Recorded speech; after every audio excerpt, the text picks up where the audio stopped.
그리스 신화에 등장하는 탄탈로스는 제우스와 요정 플루토 사이에 태어난 아들로 한때 올림포스 신들의 총애를 받던 인물이었습니다. 하지만 그는 오만함에 빠져 신들을 시험하고 아들을 죽여 요리에 대접하는 끔찍한 패륜을 저질렀고, 그 벌로 지하 감옥에 갇혀 영원한 허기와 갈증에 시달리는 벌을 받게 되었습니다. 턱 밑까지 찬 물을 마시려 하면 물이 빠져나가고, 머리 위 과일을 따려 하면 바람이 나뭇가지를 멀리 밀어내는 형벌입니다. 신화는 단순한 허구적 이야기가 아니라 오래전부터 인류가 품어온 삶의 근원적인 질문에 관한 답입니다. 탄탈로스 신화가 주는 핵심적인 교훈은 인간은 왜 만족을 모르는가라는 질문에 대한 대답입니다. 즉, 인간은 무언가를 끝없이 갈망하도록 지어졌고 이 세상 것으로는 결코 참된 만족을 얻을 수 없는 존재라는 뜻입니다. 이러한 인간의 영적 목마름은 바벨론 포로기에 처한 유다 백성의 모습에서도 찾아볼 수 있습니다. 그들은 나라와 성전 예배를 잃어버렸고 제국의 강압 속에서 가혹한 노동을 견뎌야 했습니다. 생존을 위해 이스라엘의 언어와 종교적 전통을 버리고 바벨론의 방식을 따를 수밖에 없는 비참한 현실 속에서 백성들은 하나님의 구원을 기다립니다. 현실의 고통을 벗어나는 일에만 집중했던 백성은 하나님을 보지 못했습니다. 불의한 방법을 쓰고 이웃을 발판으로 삼는다 해도 나만 안전하다면 그것이 하나님의 뜻이라 착각했습니다. 그러나 참된 예언자들은 현실의 고통을 벗어나는 일보다 더 큰 문제는 참된 하나님을 모르는 것이라고 지적했습니다. 오늘을 사는 우리 역시 크게 다르지 않습니다. 세상은 가장 강한 자의 말이 법이 되고 돈을 많이 버는 일이 최고의 직업이 되며 SNS의 유행을 쫓지 않으면 뒤처지는 줄 압니다. 그러나 대통령이 되어도 만족하지 못해 계엄을 선포하거나 어떤 사람들은 현 대통령의 연임을 외칩니다. 이처럼 세상이 제공하는 방식으로 영혼의 허기를 채우려 아무리 노력해도 인간은 결국 새로운 갈증과 공허함에 직면하게 됩니다. 대통령, 연예인, 의사, 판사, 그리고 영혼의 길을 안내해야 하는 목사조차도 세상의 방식으로는 영혼의 갈증을 해결할 수 없습니다. 인간은 이 문제를 알면서도 근본적인 해결책을 경험해 본 적이 없기에 끝없는 갈증에 시달리는 것입니다. 이런 세상에서 이사야는 인간의 갈증을 해결해주는 참된 길이 하나님께 있음을 선포합니다. 오호라, 너희 모든 목마른 자들아, 물로 나아오라.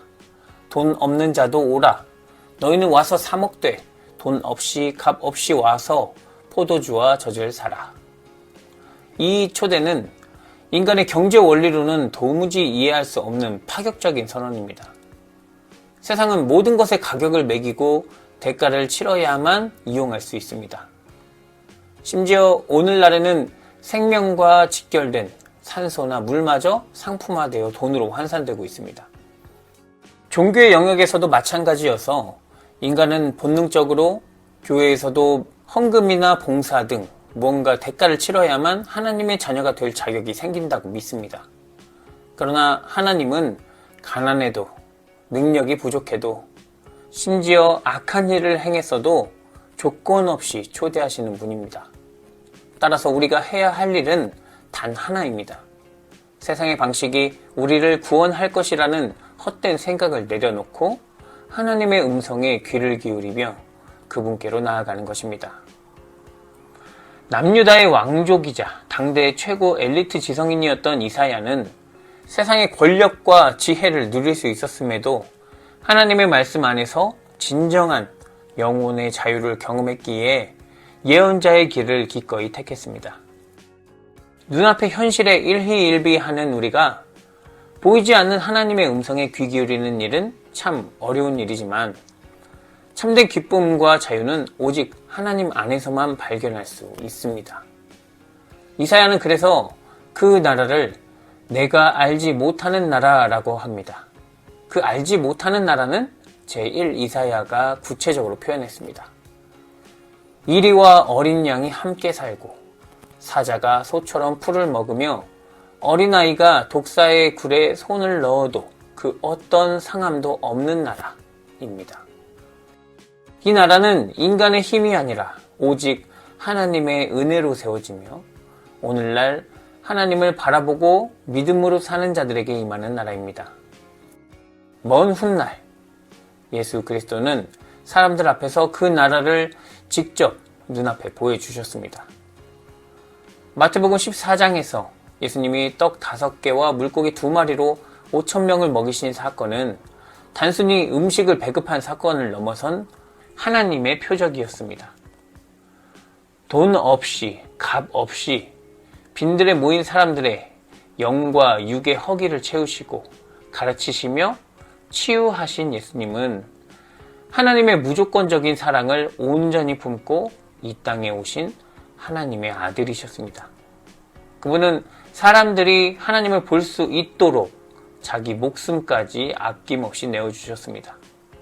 이제 사람들은 그 십자가와 부활 사건을 통해서 인간의 힘으로는 결코 풀 수 없는 영원히 목마르지 않을 샘을 발견하게 됩니다. 부활하신 예수님은 세상의 헛된 수고에 매몰된 우리를 향해 외치십니다. 누구든지 목마르거든 내게로 와서 마시라. 나를 믿는 자는 성경의 이름과 같이 그 배에서 생수의 강이 흘러나오리라. 이사야 55장에서 목마른 자는 누구든지 돈 없이 값 없이 와서 먹으라고 말씀하신 하나님의 초대가 예수 그리스도 안에서 온전히 완성된 것입니다. 사랑하는 성도 여러분, 우리는 여전히 매일의 삶 속에서 불안과 두려움을 느끼며 무언가를 채우기 위해 혈안이 되곤 합니다. 그러나 하나님의 말씀은 우리에게 세상의 헛된 경쟁과 수고에서 찾을 수 없는 참된 생명과 영원한 만족을 줍니다. 부활하신 예수 그리스도 안에서 세상이 주는 불안을 떨쳐내고 값없이 베푸시는 하나님의 은혜와 초대에 기꺼이 응답하셔서 참된 구원의 기쁨을 누리는 거룩한 삶을 살아가길 바랍니다. 사랑과 은혜의 주님, 주님 안에서 헛된 양식과 영원한 양식을 구분하여 은혜의 자리로 인도하심에 감사드립니다. 바벨론과 같은 세상에서 불안한 마음으로 살아가는 우리에게 값 없이 베풀어 주시는 빵과 물고기가 있음을 기억합니다. 그 은혜를 기억하며 세상이 요구하는 헛된 것들에 마음을 너무 쏟지 않게 하시고 돈 없이 값 없이 베풀어 주시는 주님 안에 살게 하시옵소서. 예수 그리스도의 이름으로 기도드립니다. 아멘.